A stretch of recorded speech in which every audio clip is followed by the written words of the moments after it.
Hello everyone, my name is Sunil Yadav. I'm going to talk about understanding image layers actually. So, what is the image actually, and how we created the image, custom image or official image?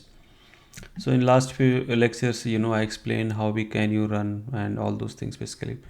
So let's deep dive. What is the how images are created internally and how they are stored. So basically, if you see the Docker file, right, through the Docker file, we see, right, we are saying image is a template, a blueprint for container. So we created the through the Docker file the image, but if you see, right, these are the layers basically. So this is my first layer, this is second layer, this is third layer, and this is this way is defined basically. So basically, the layer Docker images are binary, right? Binary image, in that they are internally stored in layer format. So what do you mean by layer is? So suppose each layer is cached. If suppose we am saying, hey, from the node, right, give me the latest node. Either you can say node colon latest, right, or you just say node. Both meaning are same. So we are saying each steps should be executed, and that step is we are saying layers. So we don't want to again call from the node. If this image is now pull out from the official page, right, and that is cached, right, we are not saying again pull that image again, right. So if you are saying this task is completed, don't do again until something change basically. So where is going to change? So suppose if we are something changing content here, right, app.js, I'm saying thing hello world docker, just add one more exclamation mark, right.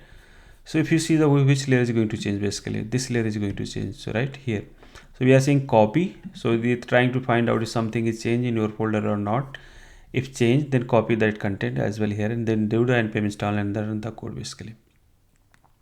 So let's try to to try to run this one. So I've just modified this content here in app.js. You can say swing blue.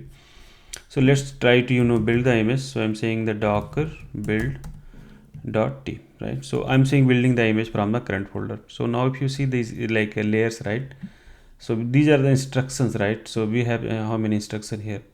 So we can say, right, the first step is from the docker. So this node is trying to pull out, and if you see, right, this is cached, right, this working directory is cached, and we are not using same again, and other is not cached for me, right. So load build definition from docker file, like trying to load docker library, load build container, right. So it's load transferring context, this is load. So one is cache, I can see here is cache, I don't see anything else here.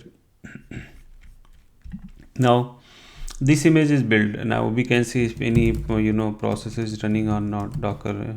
So let's see, nothing is running. So let's try to run this. So docker run, right, and we need to pass just image name 39 id 3953. Okay, and run it. Let's see it's running or not. So let's say reload it. Now it's running, and we can see exclusion mark change. So important thing is which layer is going to change basically. So we can see here, right, if we do again change and change, then it's going to be this content going to change. But if you see it's about run npm install. So npm install means, right, we are trying to install the package if anything is changed in your dependency basically. So we are using always, now in this example we are using just one package. So if we rewrite something better way and use the cache mechanism, and we need to refactor your instruction steps, right, what layer is keep the important to put from the top to bottom, so that you can use the cache facility, so that you're not doing the same step again, and your build image processing will be fast. So we know, right, we need to base image environment, so that is first step, right. The second step, my working directory is app, and now second step, if something change, so I'm saying copy, right, copy my package.json, might be package.json can be changed before installation to app, under app folder, copy it, and install something is if somebody is changing package.json, right. So we are doing the same, and then again we are copying here. So we are trying to avoid any, so we know, right, package.json generally don't be changed frequently, right. Generally we change our code basically. So we need to make sure that changing parts should be put at last, not like first step. Okay. So that is a key thing. So suppose if we wanted to run this code, right, and try to run it, so let's first stop this running. So we can say ps docker find out the process running. So I'm going to docker this one, docker stop. What is my id? Let's put container id 232c. Okay, and let's try to stop it, and let's try to build this image again, and we will see the difference how after changing this instruction, or you can say this layer is going to be cached mostly. So now we can say build the image. So okay, so we are trying to build the image again, right? So let's see these things how is happening. Okay, so we can see, right, the first step is okay. So let's see from here.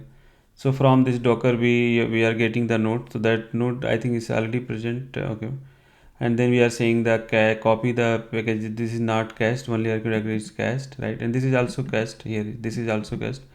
And now we are saying copy this image, and now we are doing the same thing. Now if we run same command again, let's see what is the difference. Now most of the thing you see the cached, basically everything is look like cached, because you are not doing any change, right? And now your npm run and copying the package.json. Now if we try to change something in our app.js, so I'm changing my source code, right? I adding one more is class solution mark third. So now if you see, right, I haven't changed package.json, or I working directory my app, npm install is same. So these three steps would be cached basically. Okay, because these are the so let me try to build it and see the difference. Okay, so if you see, right, all are cached basically here till now, right?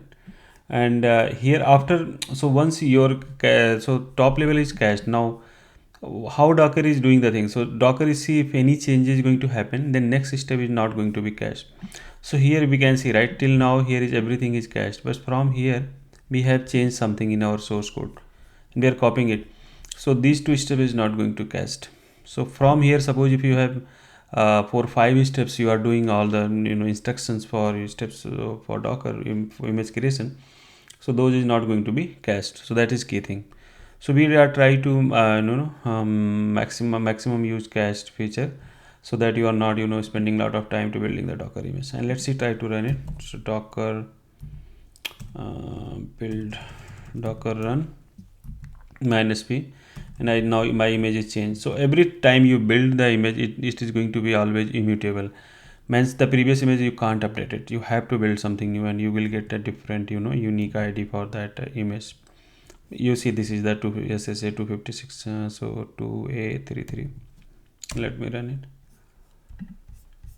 and it should become 3 exclamation mark. Now you see it's 3 exclamation mark. So so this way, right, I think this is the layered. I wanted to explain how images are layered internally, and how we can utilize the maximum feature to make sure image creation it be fast enough while you are creating it. So try to yourself and learn it. So hopefully you learned something new, and please subscribe my channel and share your feedback.